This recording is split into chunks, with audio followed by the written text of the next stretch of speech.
Every payday, dito Shopee. May nakikita kang kaltas para sa pag-ibig mo. Pero naisip mo ba kung ano talaga ang ginagawa ng contribution mo?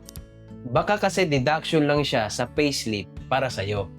Actually, yung membership savings mo sa pag-ibig ay hindi lang basta kaltas. Bilang member, may mga programs at benefits kang maaaring ma-access. Depende sa requirements ng bawat program.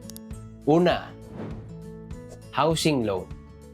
Isa ito sa mga programang pwedeng makatulog sa qualified members na magkaroon ng sariling bahay o property. Subject syempre sa pag-ibig requirements at loan evaluation. Pangalawa, may multipurpose loan o MPL para sa qualified members. Maaari itong gamitin para sa iba't ibang financial needs na allowed under the program. Pangatlo, may savings component ang pag-ibig membership. Ang membership savings ay maaaring kumita ng annual dividends na dinedeclare ng fund. Pero tandaan, hindi natin dapat i-assume na pare-pareho ang dividend rate bawat taon.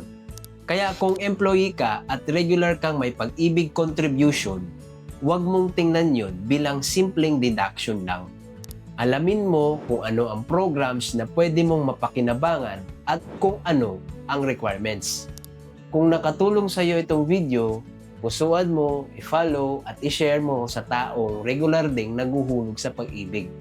Ako si Mark at baka ang susunod mong hakbang ay bahay goals.